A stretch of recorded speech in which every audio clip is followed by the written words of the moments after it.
Lag पर तैनात सैनिकों के लिए भाले जैसे हथियार ले रहा चीन। चीनी सेना ने 26,000 से ज्यादा कोल्ड वेपन का दिया ऑर्डर। नई दिल्ली। भारत से लगती वास्तविक नियंत्रण रेखा लैग के पास चीन अपनी तैयारियों को मजबूत करने में जुटा है। जहां वह तेजी से इंफ्रास्ट्रक्चर खड़े कर रहा है, वहीं अपने सैनिकों को कोल्ड वेपन से भी लैस कर रहा है। कोल्ड वेपन ऐसे हथियार होते हैं जिनमें गोला बारूद या गोली का इस्तेमाल नहीं होता। कोल्ड वेपन पारंपरिक हथियारों की तरह होते हैं, जैसे भाला, कटीले डंडे या इसी तरह के दूसरे हथियार। 2.5 साल पहले पूर्वी लद्दाख में गलवान में जब भारतीय और चीनी सैनिकों की झड़प हुई थी, उस वक्त जो तस्वीर सामने आई थी, उसमें भी चीनी सैनिक इस तरह के कोल्ड वेपन लिए हुए थे। खुफिया सूत्रों के मुताबिक चीन की सेना ने लैग के पास तैनात अपने सैनिकों के लिए 26,000 से ज्यादा कोल्ड वेपन खरीदने का ऑर्डर दिया है।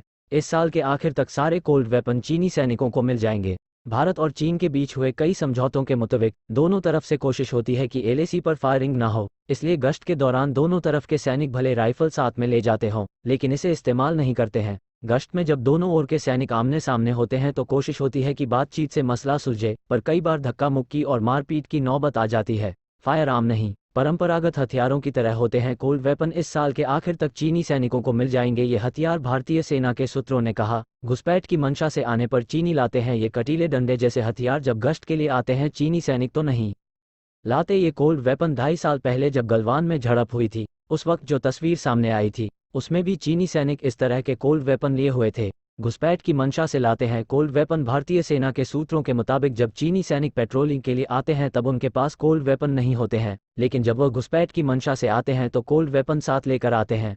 अब चीन इस तरह के वेपन बड़ी संख्या। दिसबर सिंह ने संसद में बताया था कि 9 दिसंबर को चीन ने अरुणाचल प्रदेश के यांगसे में यथास्थिति बदलने की कोशिश की, जिसका भारतीय सैनिकों ने बहादुरी से जवाब दिया। रक्षा मंत्री ने बताया कि इस फेस ऑफ में हाथापाई भी हुई। भारतीय सेना ने बहादुरी से चीनी सेना को हमारे क्षेत्र में अतिक्रमण करने से रोका और उन्हें उनकी पोस्ट पर वापस जाने को चीनी सैनिकों ने याद से घुसपैठ की कोशिश की थी में खरीद रहा है। चीन पिछले कुछ वक्त से 1AC पर अलग अलग जगह पर घुसपैठ की कोशिश कर रहा है। पिछले साल दिसंबर में भी चीन ने अरुणाचल के तवांग सेक्टर में ऐसी ही कोशिश की थी, तब रक्षा मंत्री राजनाथ मजबूर कर दिया। इस झड़प में दोनों तरफ के कुछ सैनिकों को चोटें भी आई।